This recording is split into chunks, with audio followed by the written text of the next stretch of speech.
The 2022 season has been the best one that I have ever covered on this channel. The parity is the best that it has been in years, and perhaps the best that it has ever been. And because of this, I expect the playoffs this year to be one of the best in league history. If you end up enjoying this video, then please be sure to subscribe for more NBA content. Also drop a like, it only takes 1 second and it makes a massive difference. Also real quick, please do me a favor and go check out the Shoot Around. It is a live podcast that I host with Rudy St. Clair and Mojo99. We're going to be live the day this video goes up at 10:30 Eastern Standard Time. We talk all things basketball, so come through. So first things first, I want to make it clear that this is not a playoff prediction video. First of all, the standings are far from locked in place, and second, I intend on making individual matchup videos when the standings are actually official. What this video is basically just me being happy about the way the league is right now, which I don't get to do that too often, so I kind of wanted to. And if you're not down with that, fine, but if you are, let's get into it. As I said in the intro, the NBA has the most parity that it has ever had since I have become a fan, and depending on who you ask, maybe the most ever. And people naturally assume when I am saying that I'm just referring to the contender count. To me, I personally believe there are 8 to 9 contenders, depending on what a healthy Nuggets team looks like. Murray and Michael Porter Jr. could very well be back in time for the playoffs, but how everything falls into place is entirely up in the air. The talent there is clear, but they'd have to put their chemistry together pretty damn quick. But the contender count is extremely high, and that is definitely a big factor. However, it is not the lone factor. The quality of non-contenders is damn near just as important in regards to parity.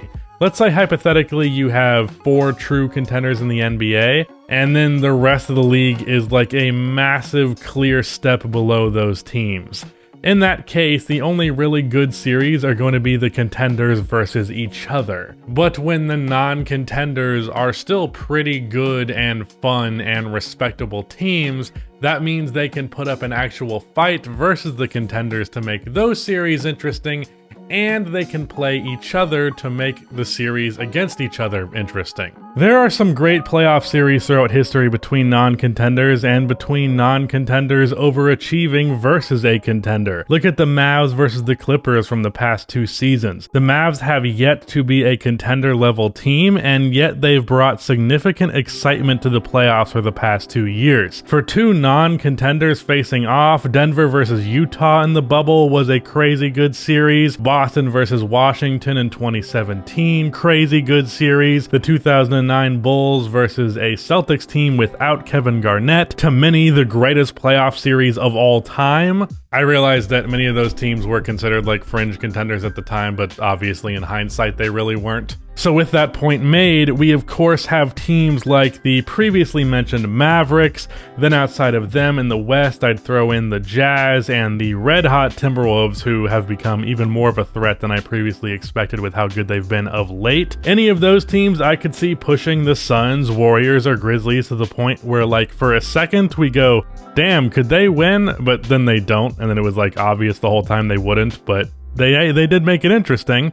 Out east, I would pick the Bulls, the Cavs, I guess the Raptors, and then maybe even the Hawks. I'd say they would fall into that category. I realize the Hawks are the 10 seed, but like if they won the play-in and then matched up versus the number 1 seed Heat, I would not be surprised if that was like a 6-game series because Trae Young is ridiculous. But my point is, there really is not, outside of one team, a matchup that I would say is easy in the entirety of the playoffs. Honestly, the Clippers are the only team that I think would get smacked in this year's playoffs. Save for a team like the Hornets or Pelicans making it in the play-in. I'd also expect them to get smacked unless Zion decided to show up just in time for the playoffs. So from a competitive perspective, multiple teams could win the championship, and the teams that really aren't in that conversation, they can at the very least keep that series entertaining. To have this depth of contenders and this depth of pretty good playoff teams is extremely rare. Usually if you have one, you don't have the other, like just with how the talent balances out. The last couple of years, it's been like a handful, 1 or 2, 3, maybe 4 contenders,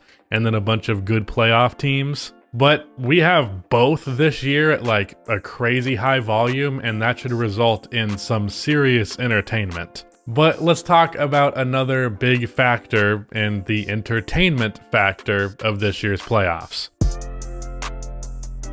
Something a majority of NBA fans will have to ask themselves at some point in their fandom is how much of their enjoyment of the game is really the drama of it all versus the actual on-court basketball product. The theatrics on and off the court, the beef between players, the narratives, the trades and all that stuff, the constant pondering and debate around a player's legacy, the slander. Oh my God, the slander. Even though many people will not admit it, almost everybody loves drama, and the NBA is full of it, and some of us enjoy it so much that it sometimes overlaps the actual enjoyment of basketball. So with that said, there's always a handful of prevailing narratives around the league at any given time, but there are some seriously interesting ones going around this year that'll be very interesting to see play out on the largest stage. The first and most obvious, and also as a result most interesting one here, is of course all the stuff surrounding James Harden, Ben Simmons, the Nets, and the Sixers. On top of the obvious stuff there, past narratives such as the playoff critiques of both Harden and Ben Simmons is going to be amplified more than it would be if they just remained on the teams they were originally on. I've gotten into like 10 different arguments about how Harden isn't actually a bad playoff performer overall, and I don't think that happens if this trade does not go down. In fact, I know it does because all of these debates happened after the trade went through. Then we have the players that people are quick to slander at every turn, those guys being like Chris Paul and Steph Curry, for example. If either of those teams fall short, and by the existence of the both of them in the same conference, at least one of them is guaranteed to fall short, it's going to be a slander party for those two. Probably more so Chris, because people love to slander the dude even when it's not his fault. We also, of course, can expect Harden and Ben in this. However, if their playoffs go, they're going to be receiving a lot of slander if they do not overachieve. Both of their past, on top of previously mentioned drama, is just going to amplify all of it. Another huge factor is the best player in the NBA debate, which has been up in the air for a couple of years now. There are better picks than others, but in terms of the actual best player in the league conversation, it's not solidly one player. In fact, it's not even solidly a debate between like 3 or 4 players. There are like 8 valid options. The reason I bring this up is the playoffs are the stage in which we often look to crown the new king. Look back to 2019, where everyone and their mother was quick to jump on the Kawhi Leonard is the best player in the league train. Because of what he did in the playoffs, he did claim the spot of best player in the NBA, albeit it was only claimed briefly. But because of that, this debate that has been pretty much ongoing since 2018 might finally get a solid answer and a resolution. There's a real chance that one of the top 8 or so players in the league really solidifies himself as the best player in all of basketball. There's also going to be some not so fun narratives. The biggest one that I can't stand is really going to be falling for 2 teams here. Those 2 specific teams being the Suns and the Bucks. You already know what I'm talking about. If either of these teams do not make it to the finals, their run last year will be called fraudulent. I mean, it's already getting called that all the time. So when there's actual quote-unquote evidence, this shit's going to be everywhere and it's going to be exhausting. But other than that, I think the narrative surrounding this year's playoffs are going to be fun, if not a little toxic, but that's a part of the game. At this point, I'm just patiently waiting until the playoffs begin because God, I cannot wait. It's seriously going to be so exciting, hence the point of this video. I'm going to be posting pretty much daily on this channel, and I'm definitely going to be posting daily on my second channel doing post-game recaps and all that. And speaking of which, I am trying to hit 100K on that channel by the end of the playoffs, and I'm about 16,500 away from that right now.